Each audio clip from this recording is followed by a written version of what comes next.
Welcome. Here we are to our Unit 3 bills project. So in this project, we're going to be looking at a number of different bills and expenses that we're going to have to be paying once we have entered, quote unquote, the real world. So we are going to start out by making a copy of this document. The videos coming soon. No required videos, but there are some cool videos to check out here. We have some required articles as well, and then a number of articles. I would say read at least one of these. You'll probably want to read a couple of them just to get a real idea of the difference between discretionary income, which is what we talked about before once the taxes come out, and then disposable income now once we take out these mandatory expenses. And that definition of mandatory, again, will kind of vary person to person, but we do have some pretty straightforward rule of thumb. I'm a pretty huge fan of running water, electricity, a roof over my head, food in my stomach, that sort of thing. We have some open-ended questions here. There is a guided practice, which we are going to look at a cost of living calculator. And what this does is it compares one region to another. So here we're going to choose Manchester, New Hampshire, and we're going to compare to a couple different cities, one of which has a higher cost of living and one of which has a lower cost of living. If you're having a hard time thinking, oh, well, what city is going to be what, just play around with it and pick a couple, and you'll definitely find one pretty shortly. Then we arrive to the meat and potatoes of this project. You'll see the upper part is kind of a little bit shorter than past projects because I would say the exploration takes a little bit longer in terms of research here. So we're going to make a copy of this spreadsheet here, and I will get to the question after we talk about the spreadsheet. So within the spreadsheet here, we see that we have the federal tax tool I created. So I just basically made a duplicate of this tab and threw it in here as well. The adjusted gross income is our only input on this tab. Everything else is calculated for you. So the thing that I am actually doing, and I'm going to show you my example and then I'll show you the practice, which you will actually do. But in my example here, what I've got is a job, which I picked. So I picked math teacher. Who wouldn't want to be a math teacher? I'm going to go to payscale.com to find the pay for my math teacher. So let's do math teacher. And we see our average base salary here is $50,755. And so I'm going to go ahead and use that for my adjusted gross income, aka salary, aka income. Pretty much we can use these interchangeably. I am then also going to use that $50,755 in my adjusted gross income here to get the thing that I want, which is my total taxes paid. This really should say total, let's say,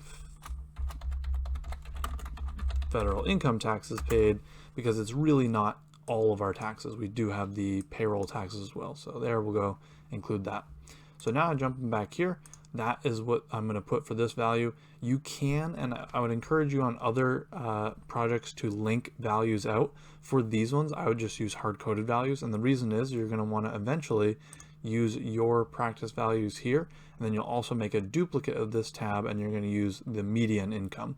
So again, I'll talk about that more in a second here, but this is one of the odd cases where I say don't link everything exactly. It's fine to use some hard-coded values, and we know because we highlighted them in yellow, these are input values.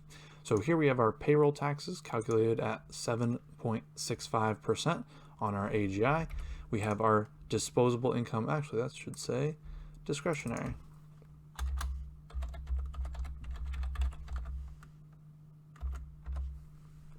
My bad.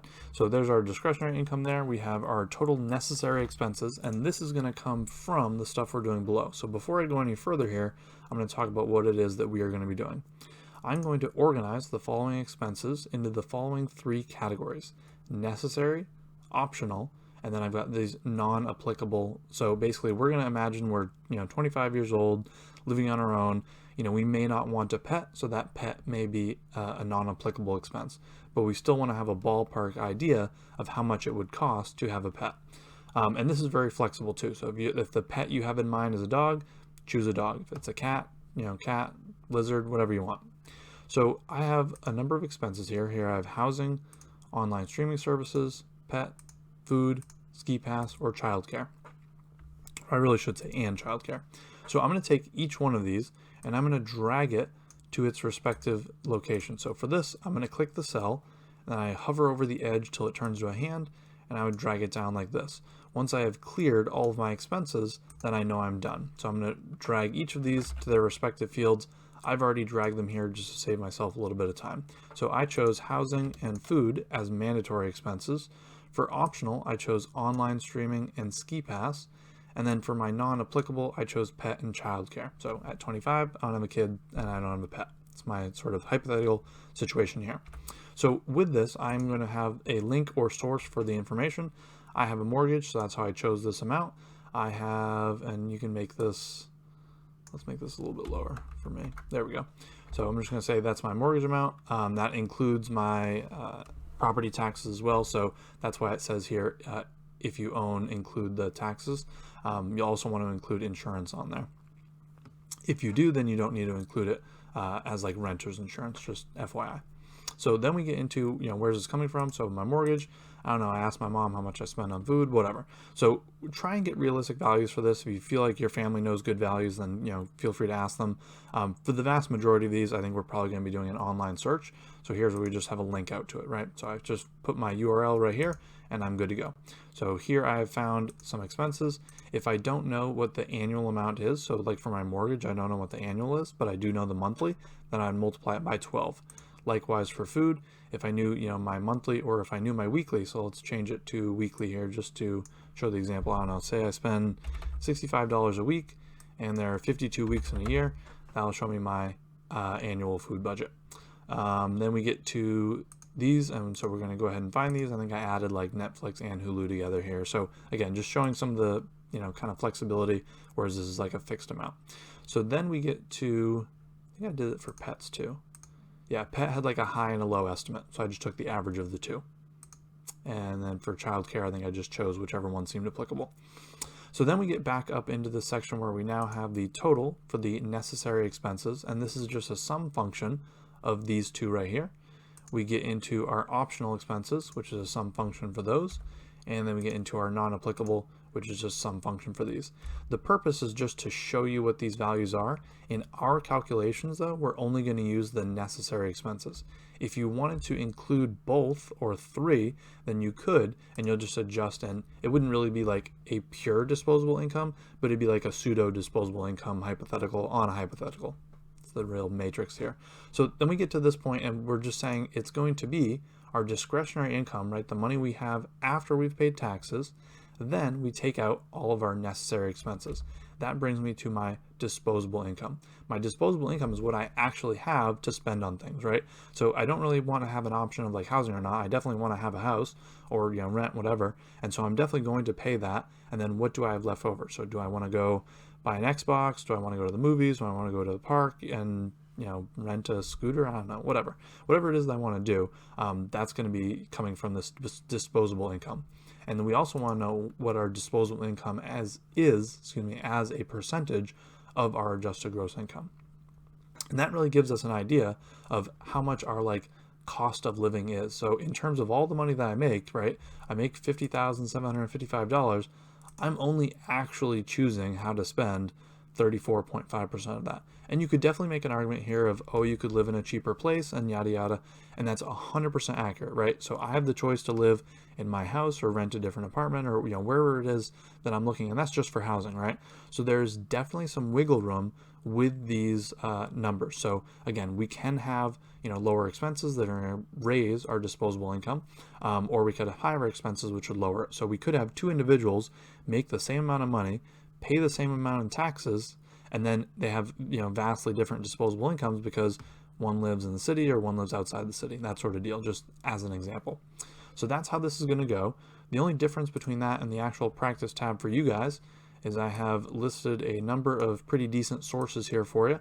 This is just a good head start. You'll definitely still need to do some Google searching on your own, but you're going to go ahead and choose your job title, choose your AGI, or find your AGI, I should say, and then calculate your federal income taxes. Again, I'd recommend using this tax tool here that I've already built in for you. For these, you know how to calculate them. They're based off of the example budget. And then here are the categories. So here we have a number of categories which you, again, will divvy into these groups. So for the necessary stuff, again, just drag each down into its appropriate group. I got necessary, optional, and non-applicable. I've tried to leave like 20 cells in between. If you need more, just go ahead and insert cells. And then again, just remember for these, we're taking the sum total of all of those. So here again, cost annually, and then whatever link or source we used for that information. Jumping back into, I did show you guys a little snippet here of how we're going to do the duplicate. I'll just show you live here for the purpose of instruction. I'm right clicking on this practice budget and I'm gonna hit duplicate. So the reason I want to do this is I want everything the same on here except, and I would do this after you've allocated these things, right? We don't want to do it before, but after I've allocated all this, found all my information or whatever, I want to go back in here because my Google Doc says, hey, after you finish that part, make sure you go in, duplicate the practice budget tab, and then you're going to go and adjust the AGI for the median personal income. So you're going to go ahead, find that in this source here. Should be pretty straightforward for you. Bingo right there. And then we're going to take that and we're going to insert it into our cell right here. So we're going to go and compare what our original salary was to what we're going to find as the median income. Once we do that, we're just going to grab a quick summary of the stuff that we chose, then the stuff based off the median, and then we're going to compare them. So we're going to take the median number divided by our original number, and then we're going to minus 1. Okay, so by subtracting 1, we get the percentage differences. So say, for example, I have 5 over 7, and I do minus 1, I would get negative 28.6%. Why would I get a negative? Because 5 is lower than 7. So obviously, if I'm comparing 5 as my new thing from 7 as my old thing, it's going to have decreased. So we're going to look at that for AGI, disposable income, and then disposable income as a percentage as well. For these percentages, we're going to compare them as percentages. So I could be doing like 30% divided by 35% minus 1, right? And that's still totally fine to do. And then you're going to just make a note about what you notice about these things. I'll give you a little hint here. It is probably the most interesting aspect of, I don't know, this isn't really a hint, this is just commentary. I think this is one of the most interesting aspects of the sort of like real world unit here, is actually being able to compare disposable incomes. Because what we see and what you guys will find out here is that it is not necessarily true that if I make 10% more, I'm going to have 10% more disposable income. What tends to be true is I get much more disposable income just for even a modest increase in my salary. So say my comparison was 50,000 to 40,000. The person making 50,000 technically makes 25% more than the person making 40, but the odds are their disposable income is going to be more than 25% increase of the 40,000 person. Just in a nutshell, that's kind of what we're going for here. Last little bit is the conclusions. Hope you guys like this project. Don't get too caught up on the sources for these. So again, if you find life insurance prices that are different than mine, or gasoline prices, your estimates different than mine, that's totally fine. Especially with like stuff for cost of owning and operating a car, it's going to vary widely. Just find something that seems somewhat credible, call it good. Okay, bye.